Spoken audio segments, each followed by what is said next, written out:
Ok. Merci beaucoup. Je vais partager un message avec vous.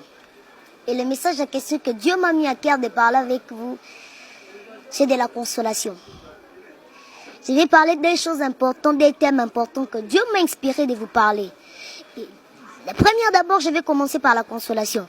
Ne vous inquiétez pas, la Bible déclare ceci dans les livres de Marc. La Bible déclare qu'il y avait une femme de perte de sang. Alors là, c'est un espoir qu'il y aura encore. Alors là, c'est un espoir que ce sang peut s'arrêter encore. Je peux avoir encore une consolation. Je peux avoir encore une guérison. C'est ça la femme de perte de sang. Lisez la Bible bien, vous allez voir la femme de perte de sang. Il allait contacter les docteurs. Mais rien n'a changé. Lorsqu'il a contacté Jésus, il a vu une consolation nouvelle. C'est par là que j'aimerais vous dire ceci. N'ayez pas peur. Croyez toujours en Dieu. Priez, gênez, marchez dans la crainte de Dieu comme il faut. Car la Bible déclare dans les livres des Proverbes que la crainte de l'Éternel, c'est le commencement de la sagesse. La Bible n'a pas dit que la sagesse, c'est le commencement de la crainte de Dieu. Non, non, non, non. Mais la Bible dit ceci, que la crainte, ça commence d'abord par la crainte de Dieu. Et c'est par là que tu vas recevoir la sagesse. C'est un peu ça. Ayons confiance à Dieu. Ayons confiance à Dieu, car c'est le temps où Dieu doit manifester sa gloire. C'est le temps de la consolation, car tu as beaucoup pleuré.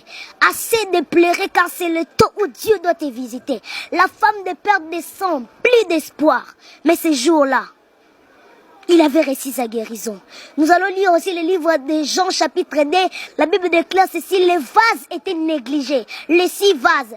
Pourquoi je suis en train de dire que les 6 vases en question nous représentent? Je rentre dans le livre de Genèse. La Bible déclare ceci, le 6e jour, Dieu créa l'homme. Les 6 vases étaient dehors. Il ne croyait plus qu'il y aura des espoirs que je peux entrer encore dans la fête. Mais Dieu, Jésus a fait de manière qu'il utilise seulement les 6 vases qui étaient dehors. Prenons l'exemple de Mephibosheth. Mephibosheth, pris d'espoir, boité. Il ne pouvait plus croire que je veux manger dans la table du roi. Mais la Bible déclare à un moment donné, Dieu a rappelé à David qu'il y a un Mephibosheth que tu dois manger avec lui.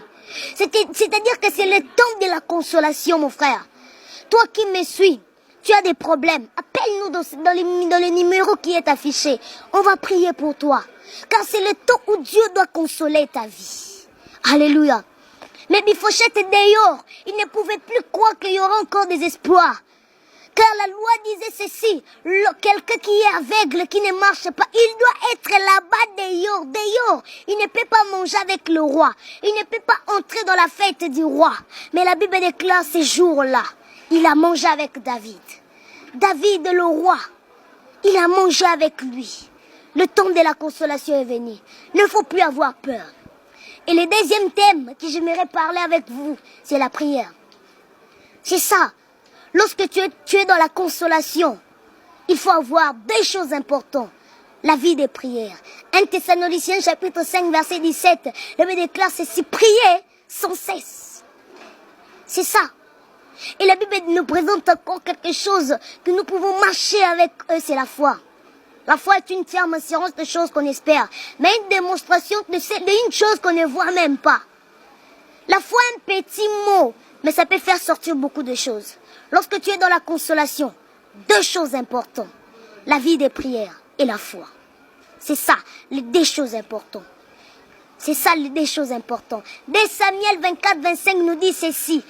Pour être aussi dans la consolation, pour marcher très bien dans la consolation, il faut avoir la vie des sacrifices.